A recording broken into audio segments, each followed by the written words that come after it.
So guys, the Giants and Dolphins just wrapped up a joint practice that got pretty wild. Things were physical from the beginning, multiple fights broke out, and at times it felt like this practice was getting completely out of control. The defense made life miserable for Miami. Jaxson Dart and this offense finally showed us something we've been waiting to see, and there were a few players who really helped themselves. But guys, the update that surprised me the most came from the Giants running back room, because based on what John Harbaugh recently told us, I definitely wasn't expecting to see what happened out there. So, let me explain everything that went down at this joint practice and why this latest RB development could be much more interesting than we thought. What's up, Big Blue? Welcome to the NFL Playbook Giants. If you're new here, don't forget to hit that subscribe button. Okay, so let's start right where it all kicked off, because honestly, this practice got heated way faster than anybody expected. You put two teams together in the Florida Heat, add in some joint practice tension, and things are going to get chippy. And that's exactly what happened. Early on, Abdul Carter got into it with one of the Dolphins' offensive tackles, Patrick Paul, and threw a punch his way. Now look, I get it, joint practices bring out the competitive fire, but I do want to see Abdul Carter learn to control that emotion a little better because we need him on the field, not in the middle of a shouting match. And that wasn't even the only incident. A little while later, things really boiled over when Dolphins offensive tackle Austin Jackson threw a punch at rookie linebacker Arvell Reese, and Jameis Winston wasn't about to just stand there and watch. He jumped straight into it to defend his teammate, threw a punch of his own, and ended up taking a shot right to the face for his trouble. He had to sit out a handful of reps after that. I mean, you're not supposed to protect your quarterback by throwing hands, but that's just who Winston is. He's not backing down from anybody. Honestly, it was one of the most intense practices we've seen all camp. And while everybody was locked in on the fights, something quieter and honestly way more interesting was happening in the backfield. But we'll get there because, guys, this might be the most surprising part of the entire day. Let's talk defense first, though, because the Giants front absolutely dominated the Dolphins today. I mean, this wasn't close. The Miami offensive line simply could not handle what Giants were throwing at them.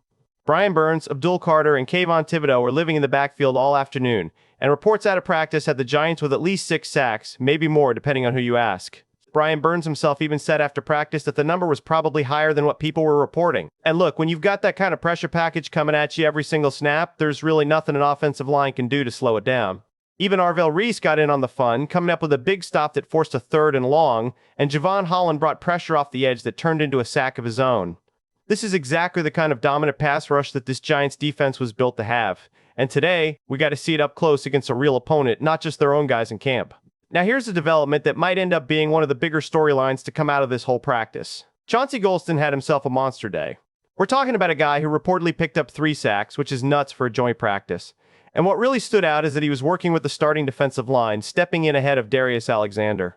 That's a real shift. Golston has clearly been building trust with the coaching staff over the last few weeks, and today was proof that the trust is paying off. If he keeps performing like this, we could be looking at a real shakeup in that starting defensive line rotation heading into the regular season. Now, I don't want to sound like the defense was perfect, because it wasn't. The one thing that still needs some work is the run defense. The Dolphins actually found some room on the ground a few times, and there were a couple of long runs that got some attention. It's not a huge red flag right now. It's still training camp and things happen, but it is something worth keeping an eye on as we get closer to the season. The pass rush is elite, we all know that now, but you've got to be able to stop the run too if you want to be a complete defense. Alright, let's shift over to the offense, because this is where things get really exciting. Jaxson Dart had, without a doubt, one of his best practices of the entire summer. Depending on who was charting it, he finished somewhere around 16 of 22 or 17 of 21, and honestly, either way, that's a really strong day.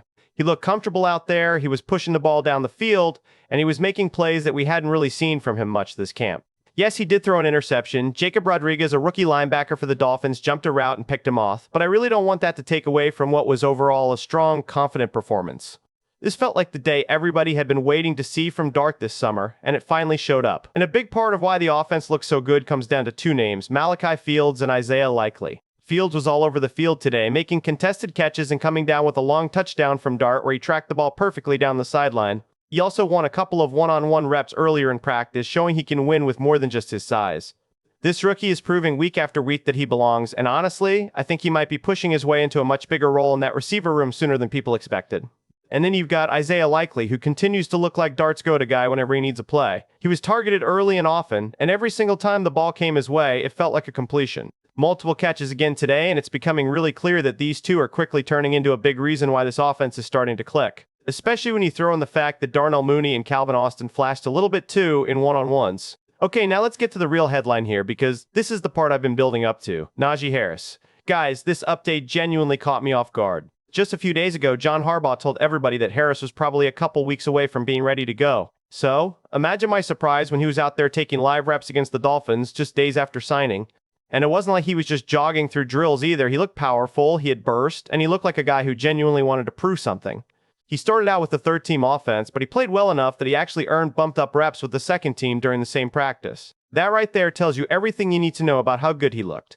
And then, to top it all off, he capped the day with a goal line touchdown. A guy who signed a bare minimum deal, coming off a torn Achilles, showing up like that this fast, that's not something you see very often, and it's exactly why this is the update nobody saw coming. So what does this actually mean going forward? I don't want to sit here and tell you Najee Harris is about to take over the backfield because that's probably overselling it a bit. But what I will say is this: Tyrone Tracy and Cam Skadbo now have a real, legitimate veteran pushing for touches in that room. And honestly, that's a good problem to have because in a long season, injuries happen, and having a back with his kind of resume as depth is never a bad thing. Harris might be ready to contribute a lot sooner than anybody expected just a week ago, and his path onto this roster suddenly looks a whole lot clearer. When you consider his draft pedigree and everything he's done in his career, adding a piece like that into the mix, even in a limited role early on, could end up being a real difference maker for this offense as the season rolls along. This is exactly the kind of update that changes how you're viewing that entire backfield heading into the final preseason stretch. Now let's touch on the offensive line for a second because there were a couple of situations worth knowing about. Francis Mauigoa had to leave practice with what's being called a mild stinger, possibly tied to the brutal South Florida heat. The good news is, it doesn't sound serious, and he was seen walking around fine afterward with Joshua Zudu stepping in at guard in his place. Jermaine Aluamuner, on the other hand, wasn't hurt at all. He actually got pulled for the rest of practice by John Harbaugh himself after throwing a slap to a Dolphins player's face mask during one of the fights, and Marcus Mbao stepped in at tackle for him. And honestly, after trading away Daniel Faalele recently, it really does feel like the coaching staff wants to find out exactly what they have in these backup linemen, and today gave them a good look at that. Let's wrap things up with a few quick notes before we go. On defense, Paulson Adebo had himself a nice day too, picking off a pass and adding a pass breakup on top of it. That's a really encouraging sign considering the kind of contract this team gave him to be here. Deonte Banks also came away with an interception, showing off some really good coverage instincts in the process, turning his head at the right moment and ripping the ball away from his receiver. And in the kicking battle, Dominic Savada continues to separate himself, going close to perfect on his attempts, while Ben Sauls had a rougher day, missing one that wasn't particularly close. That kicking competition is starting to feel like it's leaning one direction, and we'll keep watching how that plays out heading into the regular season. So that's everything from this Giants and Dolphins joint practice, guys. A wild day full of fights, a dominant defensive performance, real progress from Jaxson Dart in the offense, and honestly, that surprising update from Najee Harris that nobody saw coming. This backfield picture just got a whole lot more interesting, and I'll be keeping a close eye on how it all shakes out. Let me know down in the comments what stood out to you the most from this practice. Giants Nation, thank you for watching, and I'll see you in the next one.